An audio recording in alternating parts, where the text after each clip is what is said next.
तो आज अजमेर में कांग्रेस की गारंटी यात्रा, आपको बता दें कि सीएम गहलोत और प्रभारी रंधावा शामिल होंगे। सुबह 10 बजे गारंटी यात्रा का शुभारंभ होगा। उत्तर विधानसभा महावीर सर्कल से यात्रा शुरू होगी, दक्षिण विधानसभा स्थित प्रकाश रोड पर यह खत्म होगी। तो ये बड़ी जानकारी आपको दे रहे हैं कांग्रेस की गारंटी यात्रा। और देखिए सीएम गहलोत और प्रभारी इसमें शामिल होने जा रहे हैं। काफी देखिए, अगर हम बात करें कांग्रेस की गारंटी यात्रा की, तो कांग्रेस अपने 7 गारंटियों की बात लगातार कर रही है और चुनाव प्रसार अब और भी ज्यादा तेज होता हुआ नजर आ रहा है। सीएम गहलोत और प्रभारी रंधावा इसमें शामिल होंगे। सुबह 10 बजे गारंटी यात्रा का शुभारंभ किया जाएगा। तो देखिए, उत्तर विधानसभा महावीर सर्किल से यात्रा की शुरुआत होनी है और दक्षिण विधानसभा स्थित प्रकाश रोड पर यह खत्म होगी। तो कांग्रेस देखिए अब गारंटी यात्रा निकाल रही है, क्योंकि कांग्रेस लगातार अपने 7 गारंटियों की बात कर रही है और विकास कार्य जो राज्य सरकार में किए गए हैं उसको गिना रही है। और इसी के मद्देनजर ये गारंटी यात्रा काफी महत्वपूर्ण हो जाता है, क्योंकि लोगों के बीच जाकर के लोगों को बताना कि देखिए ये काम राज्य सरकार के द्वारा किए गए हैं। और गारंटी यात्रा की अगर हम बात कर ले तो सीएम अशोक गहलोत देखिए खुद इस गारंटी यात्रा को बड़ा चुनावी मुद्दा बता रहे हैं और लगातार उनकी तरफ से ये कहा जा रहा है कि हम गारंटी दे रहे हैं लोगों को और इसी वजह से गारंटी यात्रा अब निकाली जा रही है। लोगों को बताया जा रहा है जो कांग्रेस के द्वारा अभी तक कामकाज किए गए हैं और 7 गारंटी जो कांग्रेस बात करी है वो लोगों के बीच जा करके समझा रही है। तो ये बड़ी जानकारी है। दक्षिण विधानसभा स्थित प्रकाश रोड पर देखिए ये यात्रा खत्म होने वाली है और आज अजमेर में कांग्रेस की गारंटी यात्रा की जो शुरुआत वो देखने को मिलेगी। सीएम गहलोत और प्रभारी रंधावा भी इसमें शामिल होने वाले हैं। तो सुबह 10 बजे गारंटी यात्रा का शुभारंभ हो जाएगा। ये बड़ी अपडेट आपको दे रहे हैं। उत्तर विधानसभा महावीर सर्किल से ये यात्रा शुरू होगी और दक्षिण विधानसभा स्थित प्रकाश रोड पर ये यात्रा खत्म होने वाली है। तो अजमेर में कांग्रेस की गारंटी यात्रा, ये बड़ी जानकारी, सीएम गहलोत और प्रभारी रंधावा इसमें शामिल होंगे।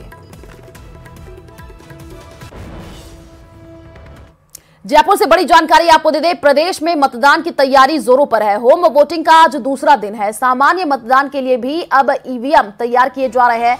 आपको बता दें कि लगातार देखिए ईवीएम के रैंडमाइजेशन का दूसरा दौर आज हो रहा है।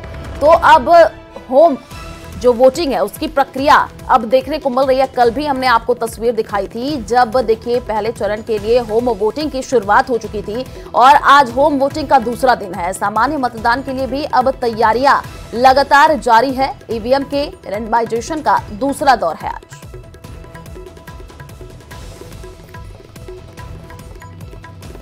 तो देखिए कल भी पहले चरण की हमने आपको वो तस्वीरें दिखाई थी होम वोटिंग की, जब देखिए निर्वाचन जो अधिकारी हैं वो पहुंचे थे, घर घर जाकर के बुजुर्गों से वोटिंग कराते हुए नजर आए थे।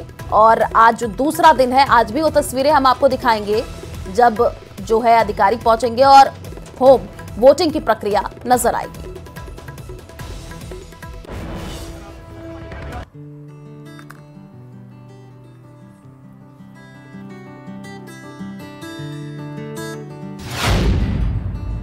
पहली बार होम वोटिंग का नवाचार,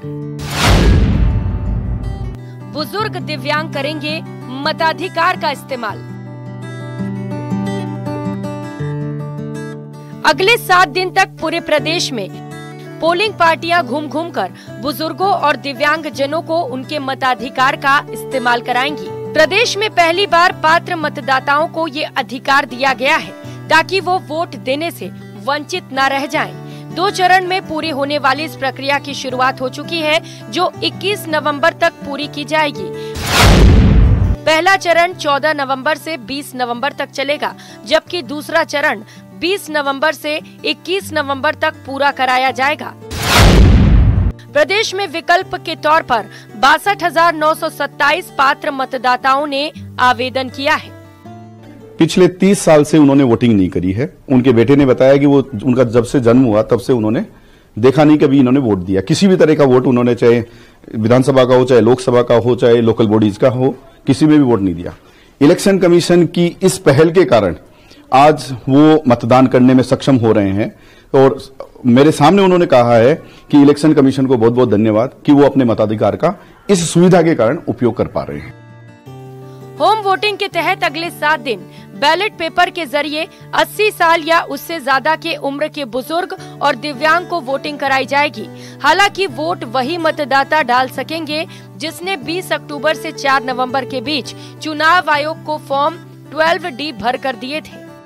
होम वोटिंग का इस्तेमाल पूरे राजस्थान में किया जा रहा है। करीब 62,000 मतदाता इस खास नवाचार का इस्तेमाल कर रहे हैं, जिसमें वो बुजुर्ग जो 80 साल से ज्यादा की उम्र के हैं और वो दिव्यांग जो 40% से ज्यादा हैंडीकैप हैं, वो अपने घर से ही वोटिंग कर रहे हैं। और एक तरह से राजस्थान में विधानसभा चुनाव 2023 का मतदान का पहला चरण बैलेट के जरिए होम वोटिंग से शुरू हो गया। ठीक लगा भाई। तो क्या कहेंगी निर्वाचन आयोग को जिसने ये शुरुआत की कि भाई आपका शुक्रिया। शुक्रिया है भैया आपका, जो लोग वोट नहीं दे पा रहे थे वो अब दे पाएंगे। जिन लोगों को पूछ ही नहीं रहा था कि भाई हर आदमी की हिस्सेदारी होगी कि भाई आपका भी देश है। हाँ। तो आपका भी वोट है। वोट है, अपना भी देश ही है तो अपना भी वोट है। वोट अपना भी है।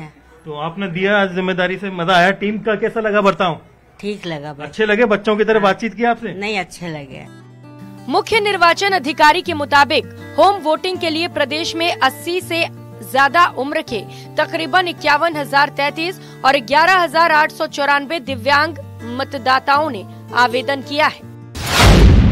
होम वोटिंग के लिए सबसे ज्यादा 1,401 वोटर्स बायतू विधानसभा से हैं। इसके बाद 855 वोटर्स वल्लभ नगर से हैं, डूंगरपुर से 819, मालवीय नगर से 652, सिविल लाइंस से 666 वोटर्स और शाहपुरा विधानसभा क्षेत्र से 553 वोटर हैं।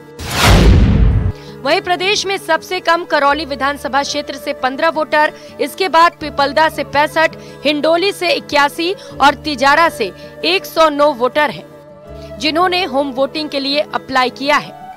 पहली बार ही सही, ये एक अच्छी पहल है ताकि घर से बाहर जाने में असमर्थ मतदाता भी मतदान के जरिए खुद को सबल समझ सके। Bureau report, news 18 Rajasthan. तो जयपुर से बड़ी जानकारी आपको दे दें। जयपुर में है सोनिया गांधी और राहुल गांधी। नेताओं से लगातार मुलाकात का दौर जारी है। सोनिया गांधी 18 नवंबर तक जयपुर में रुकेंगी। राजस्थान में जीत के लिए रणनीति बनाती हुई नजर आएंगी। तो यह बड़ी जानकारी आपको दे रहे हैं। जयपुर से नेताओं से लगातार मुलाकात का दौर जारी है और देखिए सोनिया गांधी अभी कुछ दिन और रुकने वाली है और यहां पर देखिए चुनाव रणनीति बनाती हुई नजर आएंगी, क्योंकि मैच कुछ ही दिन बाकी है जब देखिए राजस्थान में विधानसभा का चुनाव है। उससे पहले कांग्रेस पूरी तरीके से सक्रिय नजर आ रही है। सोनिया गांधी 18 नवंबर तक जयपुर में ही रुकेंगी और यहां पर नेताओं से मुलाकात करती हुई नजर आ रही है। राहुल गांधी भी लगातार देखिए नेताओं से मुलाकात कर रहे हैं और जयपुर में ही सोनिया गांधी और राहुल गांधी, और ये कहा जा रहा है कि अभी सोनिया गांधी कुछ दिन और रुकेंगी।